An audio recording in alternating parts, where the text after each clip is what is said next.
Hey guys, I'm Scott and we're off grid.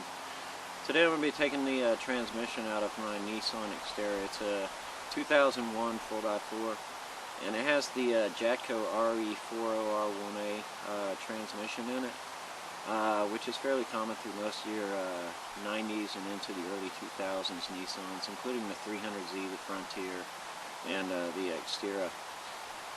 The only problem is the Xterra is a pain in the ass to work on. The biggest thing about it is, though, it's a really solid car with a great 4x4 platform.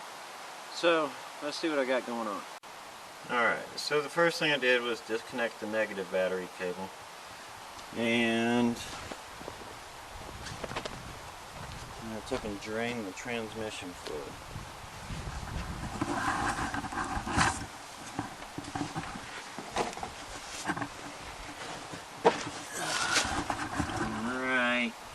Here. I believe you'll need a 17 or a 19 for that. So now I've also taken and disconnected the exhaust from behind the catalytic converters, which are up here, and I've disconnected it back to the tailpipe. Oops, pardon me. Back here. So, and over there. So it's ready to drop. And I've also disconnected the torsion bars, which was a complete pain in the ass. Like this took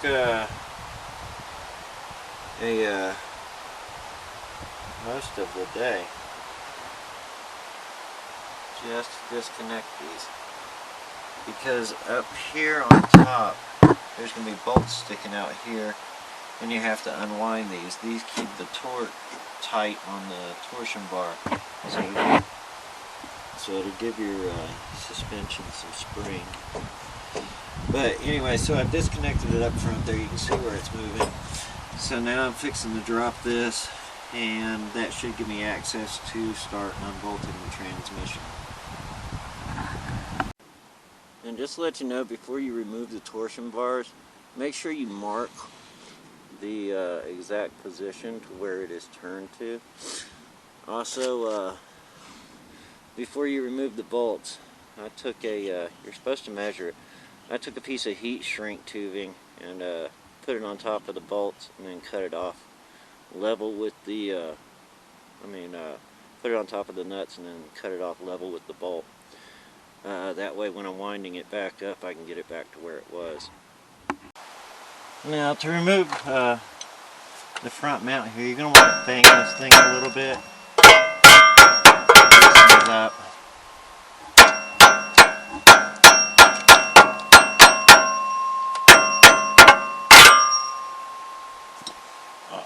Now you're going to need something to pry with. And a pry bar right here. Stick that up in there. There we go. That should pop out.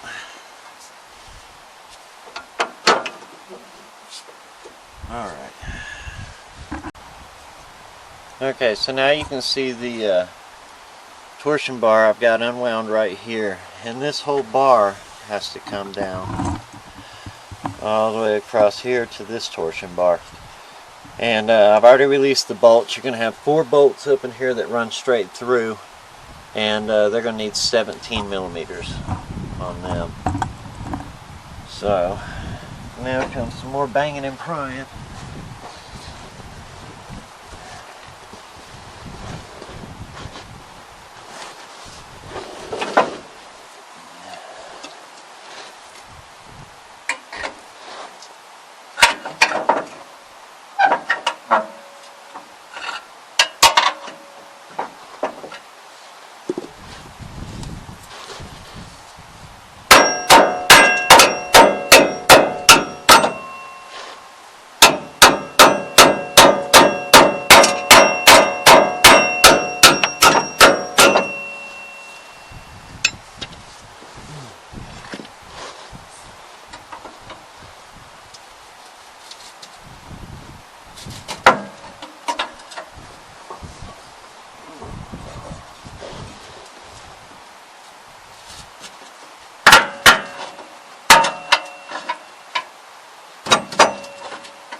car's fun to drive, but it's a pain in the ass to work on.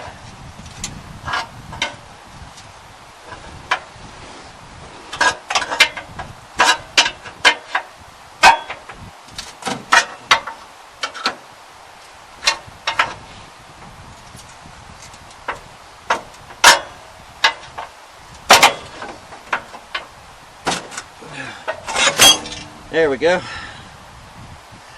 We have a winner. Now, let's go ahead and pull this exhaust out here. Let's put that side up. Pull that wire out because it's connected to it for some fucking reason.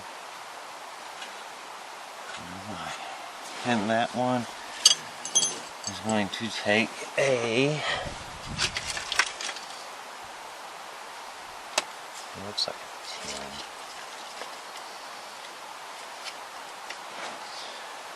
Alright. Doing some good shit today finding a 10.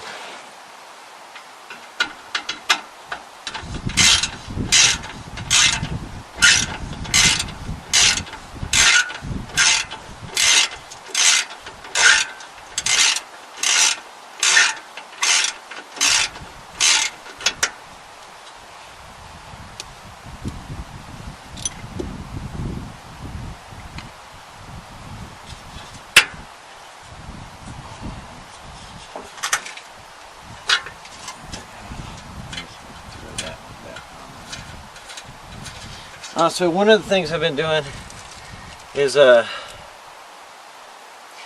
have all the spots marked and all the bolts in bags. You can see this is number 4 and is the left torsion. Comes the exhaust. Go ahead and get that out of the way. Go ahead and rock this this torsion bar out. Okay, you can see here where I've dropped the rear drive shaft. It has 4 bolts. I just hit them with the impact wrench and it came right off. But before you take it off, just make sure you mark the exact location that it came from so that you can put it back. Okay, now once you've disconnected the rear drive shaft from the axle assembly, you should be able just to pull this right out. It's really easy, slides right out.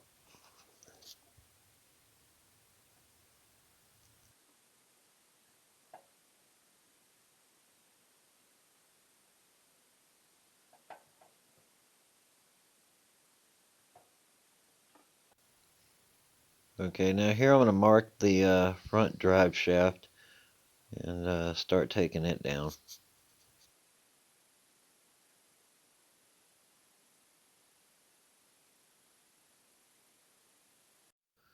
Alright, here you can see I've used a wrench to stop the drive shaft from turning, and I've put a pipe along the cross member to keep from denting the oil pan in one section.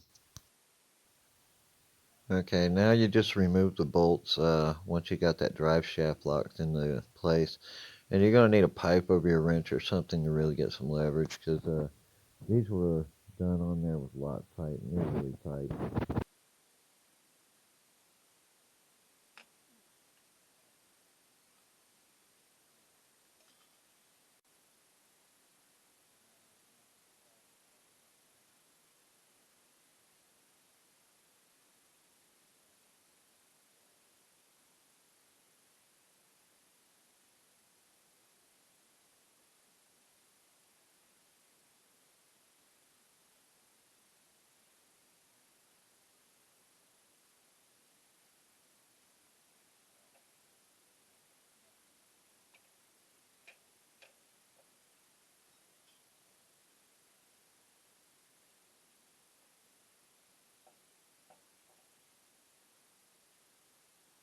Okay, now I'm going to go ahead and pull the starter. You're going to have 3 bolts in there attaching it to the transmission housing, and you're going to have 1 bolt attaching the wire to it, and you're also going to have 1 wire that you're going to need to go around to the top side of the engine and unclip.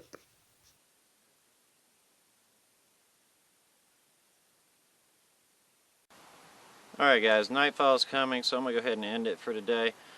This will be part 1. Tomorrow I'll get in there and start taking off the shift control sensor and start getting the transmission ready to drop. I think we've got most everything out of the way so far. So, anyways, y'all have a good night. Be awesome.